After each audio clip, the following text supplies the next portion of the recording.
Yes, so Yes, let me yes. good This is morning to your important. Yeah. audience. Yeah, good morning to your audience. I don't know if I can share my screen or I'll just show a few slides and then I'll do the rest on talking. So I I'm not able to share. It says only meeting organizers can share. Okay. DJ, can you hear me? I can hear you loud and clear, and I think other participants Yes. can hear you too. Yeah. Yes, I'm not able to share my screen, but let me start anyway. So the intention is to energize the youth to express the challenges we have at the moment on the issues of climate change and our environment, and to energize the youth because we have um, 1.8 billion individuals in the world between uh, ages of 10 to 24, which we call the youth. And most of these, 90% of these groups are living in the developing nation. And we know the significant power the young people have to influence change. And we have more than a third of the Sustainable Development Goals objectives expressing or implicitly engaging the youth. We need to have our youth very much engaged in the solutions that we are calling for. So the previous speaker, the one who just finished, mentioned the need to be looking at solutions to the issues of climate change. So I plan to show some challenges of climate change, which we evidently believe that is happening, it's occurring, the floods he mentioned, the drought he mentioned, and our very existence in life is under threat.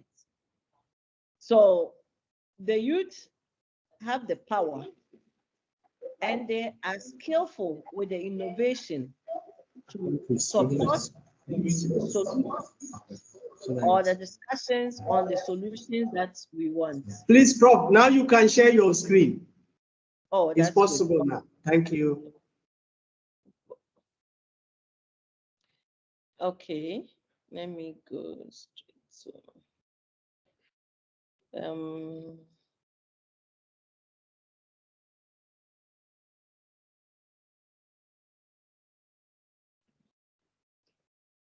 what do I do? Okay, share screen. Yeah.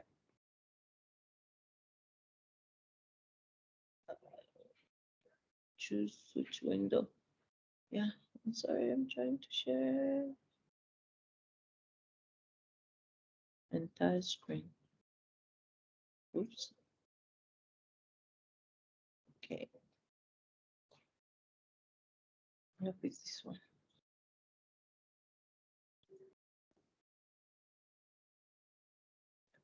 Are you able to see something? Are you able to see my screen? No, No, not yet. Yet. Wow. It's an entire screen and nothing is showing. And if I do, Yeah. you can see. Not yet. Um, You can share the whole screen and then you go ahead and select the file and then we'll be yeah, able to see. that's that is what I thought I did. Let me start again. Okay, so this is screen window tabs. So I did entire screen. Okay, I select this share. Can you see my screen now? Can you see my screen? Not yet. Wow, I'm sharing the entire screen, so I thought you should see. Anyway, let me not take too much time. Let me go ahead. So I believe that we can do this together, especially the youth coming in, entrepreneuring with innovation to bring in the solutions we need. I take motivation from the COVID-19 and how the whole world paid attention to bringing the solution that we need. So I have a slide that shows the boiling frog feeble, where when you put a live frog in a boiling water, it jumps out quickly. But when you put a frog in normal water or water with normal temperature and you apply heat slowly underneath, the frog will continue to be in the water trying to adjust to the temperature until it boils off. So this is a scenario of comparing the COVID-19 situation we have to the climate change situation that we are in now. We are slowly boiling, we are slowly warming the earth and heating up slowly, and we're trying to adjust every time. We don't know when we will completely boil like the frog. So I have this boiling frog feeble that I used to demonstrate the idea of COVID, how we paid attention rapidly, looking for solutions, innovation that came up, including having a lot of virtual spaces these days than we used to have.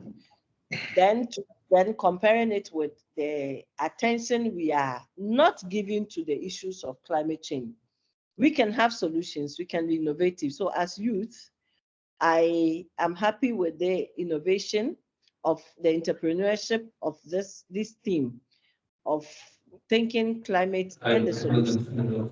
We know how our environment is degrading because of climate change and also because of our anthropogenic activities. So we call on the youth. We know you have the energy, we know you have the power to cause the change that we need in the world. So whichever corner you are, you can come up with your innovation to the solutions.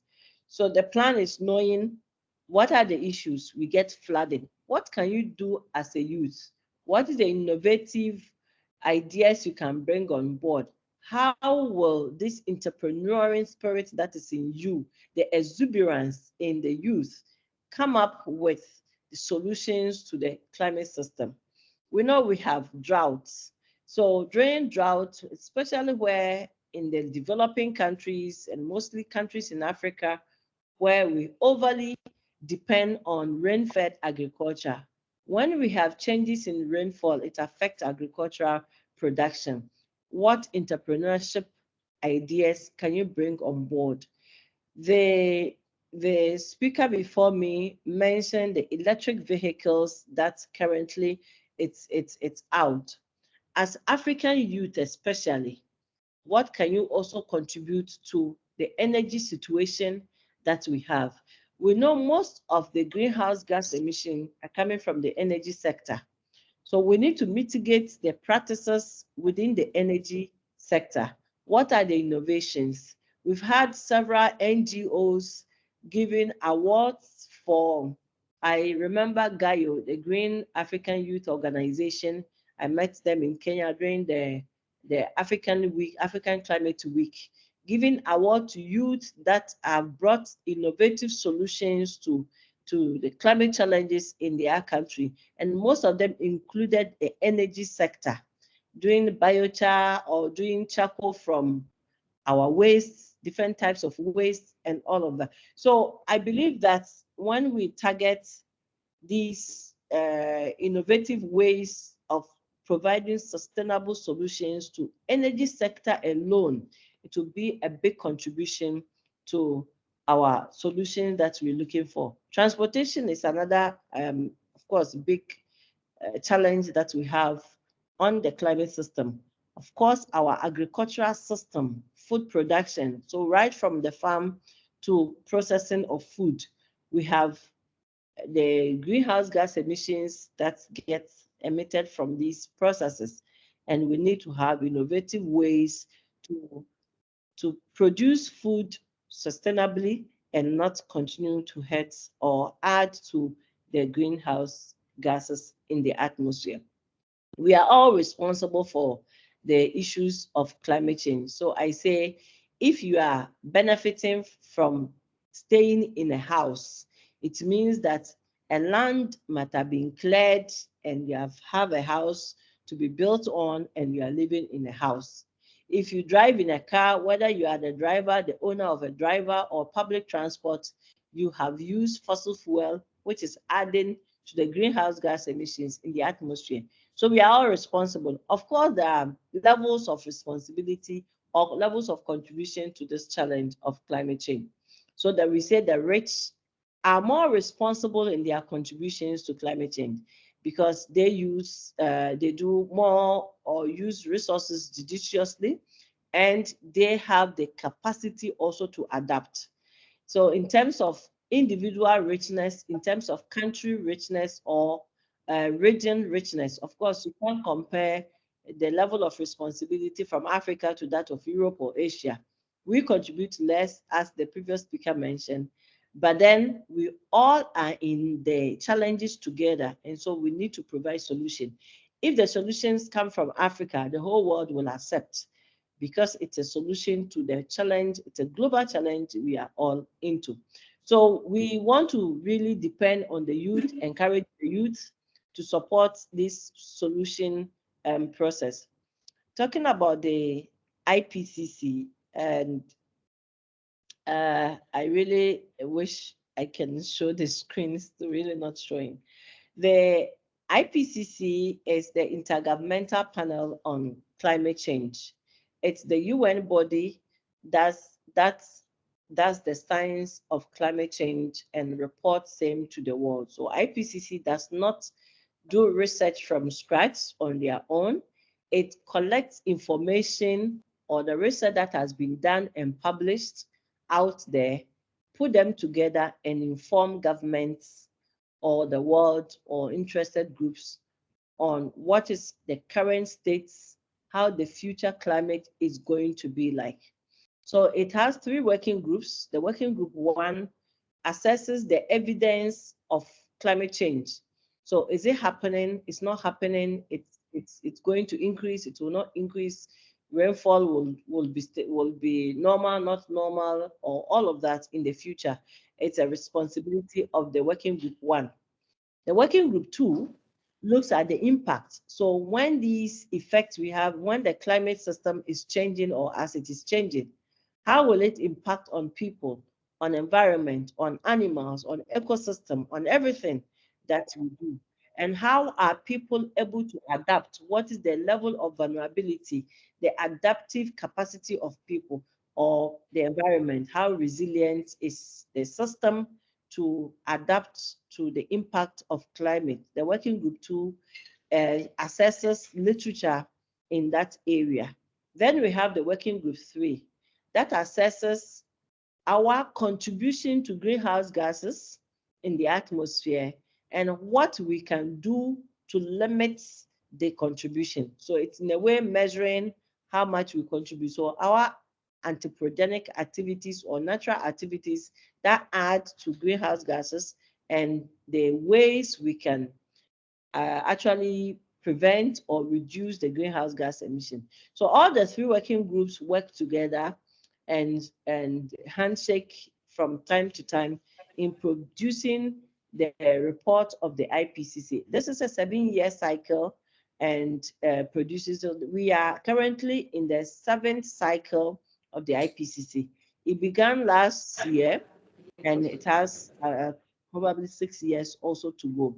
We recently, last month, called for scoping on climate change in cities. So the IPCC is assessing how climate change is affecting the cities and vice versa, how the cities are also contributing to climate change.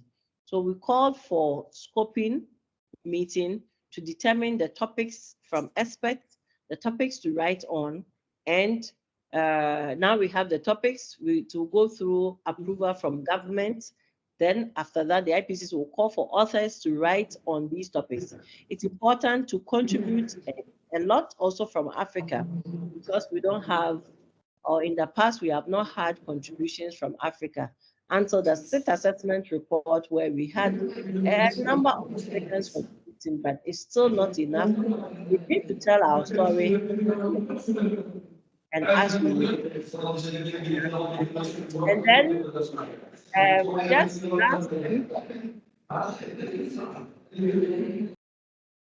just last week, the IPCC also called for nominations to the 7th assessment report, the main report. So it has special reports, which one of them is the cities report, climate change on cities. Now the main report, the IPCC has called for nomination for experts to contribute to the scoping of the topics. So it's already in circulation. And if you are interested, and I will urge you to be interested in the IPCC system, there are so many ways to contribute to the IPCC system. You can write your publications or publish your papers in a good journal. The IPCC will cite your paper. You can also come in as an author, a lead author, review author, contributing lead author, to also write the IPCC report. It's a global report all of us need to contribute to, but based on your expertise. You can also join the IPCC Secretariat if you are not seeking for a job. You can also come in as bureau member like myself as a vice chair of Working Group 1. You can join you can be an advocate for IPCC. There are youth groups that advocate on the IPCC reports. There are so many ways to contribute to the IPCC. Most of it is voluntary, but a few are paid positions in the IPCC. So everyone can be part, whether you are in the natural sciences or in the social sciences or in the policy area, in the media, communication, migration, whichever area that you are, you can contribute to the IPCC. When we started the scoping meeting, our first few presentations were from cartoonists. So these are artists, the fine arts area people who were able to put every discussion that we had into cartoons. It's another way of communicating to some groups of people. Some people want to see the graphics in that way, and some will also want the text. So IPCC tries to communicate its findings in different ways, targeting different audiences as well. So everyone can contribute to the IPCC. And you need to also tell people, your colleagues, your students, everyone, also about the IPCC. It's a global platform, and you can find IPCC if you go to the website www.ipcc.ch. You can find a lot of information there. Personally, I have had so many experiences within the IPCC. I'm currently the vice chair of Working Group 1. In the state assessment report just last ended cycle, I served as a lead author and contributed to the regional atlases of Working Group 1. I also contributed as an expert to review the report of some other working groups, like Working Group 2 and 3. I also contributed as we call contributing author to some other topics or chapters in the report. I was also a delegate or delegation from Ghana to the IPCC plenaries, and I served as a data task group on data to manage the data that also informs the report. So if you publish your paper and you use a data source like say Codex, we access the data, we access your literature, we report on your paper, but then we go back to the data and also plot together with some other data sets the current situation of the climate system and then the future. I've contributed to the scoping. I reviewed the IPCC scholarship. So IPCC has scholarship program for developing countries for PhD and postdocs. So for the youth who are looking for scholarship for PhD, you can also access that one. If you check on the website, ipcc.ch, you find this information as well. I've also contributed on the outreaches of the IPCC and happily also got my paper cited by the IPCC. So follow up on IPCC. They are also very loud on social media, the Twitter or X space. They are on Facebook. They are on LinkedIn. And you can also get in touch with any person that's connected to IPCC to link you up if you are interested in the IPCC. I was given 10 minutes and was trying to rush through, and I hope I have exhausted most of what is expected of me. If not, Didi can tell me to come in again. Thank you very much for your attention.